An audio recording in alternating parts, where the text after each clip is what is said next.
सेवारो नमस्कार सबैजना हजुरहरुमा। ल आज चाहिँ यो फुलकोपी सपिङ गरेर ल्याएको बेला यो फुलकोपीको डाक्ला चाहिँ गुन्द्रुक राखेर मिठो तिउन पकाएर खानु पर्यो भनेको पछि ल कसरी गुन्द्रुक राखिन्छ र मेरो आफ्नै तरिका हजुरहरुलाई देखाउन लागिरहेको छु। हुन त सबैको आफ्नो आफ्नो तरिका हुन्छ। म चाहिँ यहाँ अब युकेमा घाम लाग्दैन, अलिअलि घाम लागेको बेला सुकाउने धोएर राम्रो मात्रै। र यो कोपी चाहिँ यो फुलकोपी चाहिँ यो चाहिँ बोइल गरेर खाने नानीहरूले पनि बोइल गरेर दिँदा मजाले खाइदिन्छ।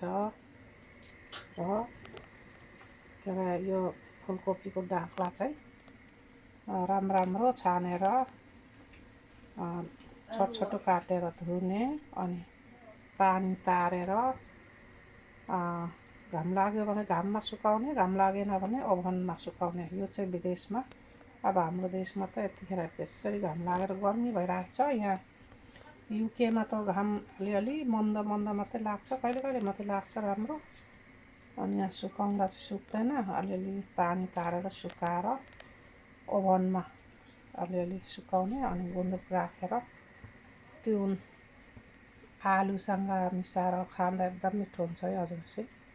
अनि अलिअलि अमिलो लाउने, मार मसला लगाएर तिउन पकाएर खायो भने एकदम भात रुच्छ, मिठो हुन्छ।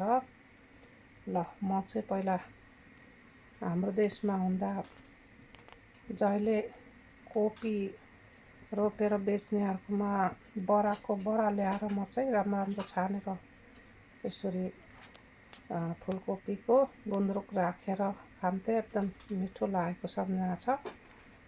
अहिले विदेशमा पनि त्यो सम्झना आउँछ र मैले यहाँ गोराहरूले यसरी कोपी बेचेको बेला किनेर ल्याएर यहाँ चाहिँ अब धेरै होइन, अलिअलि यसो सानो सिसाको बट्टामा लाउने अलिअलि ल्याएर ल मिठो हुन्छ है हजुर चाहिँ। अब म चाहिँ यो काटेर धोएर सुकाउनु पर्यो। ल अब यो फुलकोपी चाहिँ यिनीहरू चाहिँ आइस बक्समा राखेर आलुसँग तरकारी पकाएर भातसँग खायो भने एकदम मिठो हुन्छ है हजुर चाहिँ। यो फुलकोपीमा चाहिँ आलु मिसाएर मिठो हुन्छ भन्ने चाहिँ एकजना पहिला मेरो गुरुआमा हुनुहुन्थ्यो नेपालमा, मलाई लुगा सिलाउनु सिकाउने अन्जना शिल्पकला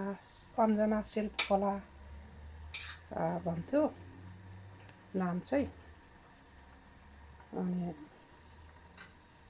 त्यो मलाई लुगा सिलाउनु सिकाउने मेरो साथीले चाहिँ, मेरो गुरुआमा भनौँ, गुरुआमाले चाहिँ मलाई त्यसरी भन्नुभएको थियो, फुलकोपीमा आलु मिसाएर तरकारी पकाउँदा एकदम मिठो हुन्छ है भनेर।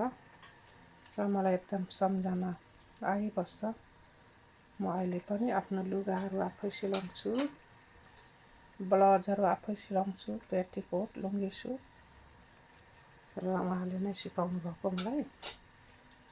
ल यो फुलकोपीलाई इङ्ग्लिसमा काउलीफ्लावर भन्छ, लिम्बू भाषाबाट फदाङ्बा फुङसिक्ताङ्बा नदी भन्छ। र यस्तो यो सेकमुरी फुल माथि हिमालमा लेकमा फुल्छ। यो फुलकोपी चाहिँ सेकमुरी फुङ जस्तै लाग्छ मलाई, सेकमुरी फुल।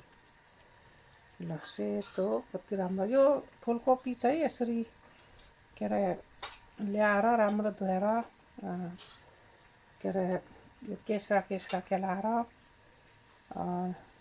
के अरे पिठो मुछेर त्यहाँ नुन लाउने, मार मसला लगाएर डुबाएर तेलमा डुबाएर खाँदा पनि एकदम मिठो हुन्छ है हजुर चाहिँ। म पछि समय भएमा हजुरहरूलाई म बनाएर देखाउने छु अवश्य। ल आज चाहिँ यो डाक्ला चाहिँ गुन्द्रुक राख्नु पर्यो भनेको। र मेरो नानीहरूलाई यस्तो फुलकोपीको तरकारी मन पराउँछ, तर बोइल गरेर अलिअलि बोइल गरेर सेतै मात्रै खान्छ मेरो नानीहरूले। ल हेर्नुहोस् हजुर चाहिँ यसरी बेसरी राम्रो धुने अनि पानी पारेर सुकाउने हो घाममा। ल यसरी छपनीमा जालीमा यसरी तारेर राख्ने पानी सबै तरिसकेपछि घाममा सुकाउनु पर्छ। अब यहाँ विदेशमा त ठुलो नाङ्लो छैन, स्टिलकै ठुलो नाङ्लो जत्रो स्टिलको भाँडा मैले किनेको छु। अब त्यस्तोमा सुकाउने। ल हेर्नुहोस् हजुर चाहिँ यसरी सुकाउनु पर्छ है घाममा। साह्रो पनि सुकाउनु पर्दैन, निकै सुकेपछि तातो पानीमा डुबाएर तातो पानी भिजाउँदै कुटेर सिसामा राख्दा हुन्छ। ल यहाँ युकेको घाम त त्यति साह्रो लाग्दैन, एकछिन मात्रै हो, एकछिन सुकाउने। अनि काँचै राखेको एकदम मिठो हुन्छ है हजुर चाहिँ गुन्द्रुक। आजको वेदर यस्तो भएको छ।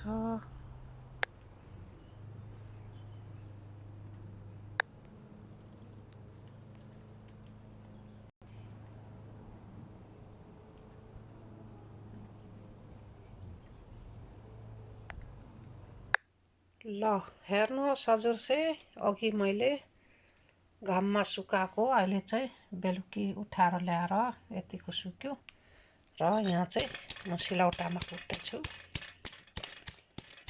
ल यसरी कुट्ने हो, सबै कुटेर अब सिसाको बट्टामा लाउने। ल हेर्नुहोस् हजुर चाहिँ अहिले चाहिँ मैले यहाँ सिलौटामा कुटेर सबै यहाँ सिसामा लगाइसकेको छु। ल यसरी फुलकोपीको पत्ता चाहिँ राम्रो धोएर सुकाउने अनि यसरी बनाउन सकिन्छ है हजुर चाहिँ एकदम मिठो हुन्छ त्यो आलुसँग पकाएर खाँदा। अनि यस्तो गुन्द्रुक बनाएर खायो भने चाहिँ आन्द्रा भुँडीहरू पनि सफा गर्छ अरे भन्छ, के अरे फलामको काम गर्छ अरे। आन्द्रा भुँडीमा ल्याउ पलाएकोहरू पनि ल्याउ फलेको हुन्छ अरे आन्द्रा भुँडीमा, र यस्तो तिउन खायो भने सोरेर लान्छ अरे भन्छ। त्यही भएर मैले चाहिँ गुन्द्रुक राखेको। ल पछि अब गुन्द्रुकको तिउन पकाउँदा पनि हजुरहरूलाई देखाउने छु, सेयर गर्नेछु। हवस् त अर्को भिडियोमा भेटौँला। मेरो भिडियो हेरिदिनु भएकोमा धेरै धेरै धन्यवाद छ। मन परेमा लाइक गर्नुहोला र हजुरहरूले पनि मन परेमा यसरी बनाएर खानु होला, एकदम मिठो हुनेछ। हवस् त धन्यवाद। नुगान लो, thank you for watching my video.